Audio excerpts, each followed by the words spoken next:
C'est gigantesque. C'est vraiment un décor de science-fiction presque. C'est l'énergie d'un TGV qui roule à 150 km/h. C'est énorme. Ici, on tente de comprendre le Big Bang. On est parti au CERN, le plus grand laboratoire d'Europe, le plus grand accélérateur de particules au monde. Des particules sont lancées à toute vitesse, sous terre, entre la Suisse et la France. On vous emmène découvrir l'infiniment petit.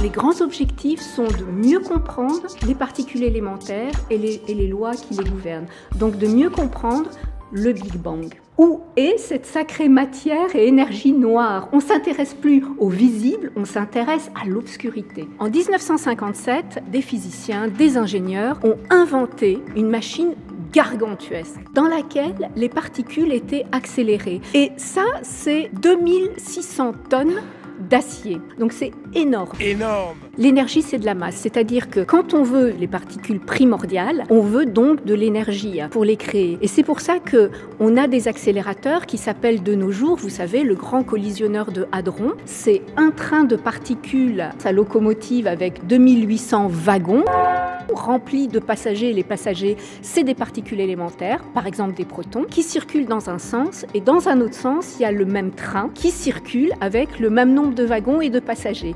Et notre souhait, la fonction d'un accélérateur, c'est de s'assurer que ces wagons vont se rencontrer au cœur des détecteurs de particules, de façon à créer des gerbes secondaires.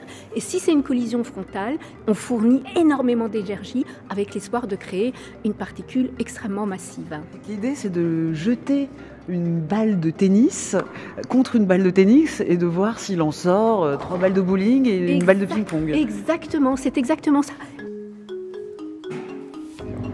Là, c'est l'un des 4 détecteurs du CERN. C'est ici que le fameux boson de Higgs a été détecté pour la première fois en 2012. Le rôle d'Atlas, c'est d'enregistrer ce qui se passe pendant la collision, essayer de reconstruire ce qui s'est passé au moment de la collision. Le faisceau a une énergie qui arrive jusqu'à 350 mégajoules. C'est l'énergie d'un TGV qui roule à 150 km/h.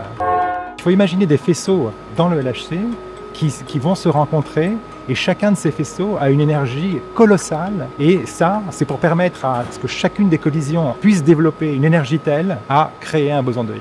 L'hypothèse du boson de Higgs a été formulée en 1964, mais pour tenter de le débusquer, il a fallu un accélérateur plus grand, plus puissant. Le LHC a ainsi été créé et mis en fonction en 2008. En 2012, il détecte le fameux boson de Higgs. Cette découverte a été l'objet du prix Nobel de physique décerné à Peter Higgs et François Englert en 2013, les deux papas. Le boson de Higgs, c'est une particule qui nous manquait, et c'est une particule extrêmement importante parce que c'est elle qui nous explique pourquoi les autres particules ont la masse qu'elles ont. Et sans ça, ces particules ne se seraient pas associées, on n'existerait pas. Avec la découverte du boson de Higgs, la physique des particules fait un bond de géant. On ne rêve que d'une chose, c'est de créer une usine à Higgs. Et quand on dit usine à Higgs, évidemment, c'est des accélérateurs qui nous permettent de créer des facteurs 1000, 10 000 plus importants de cette particule pour mieux la caractériser et donc mieux comprendre notre univers.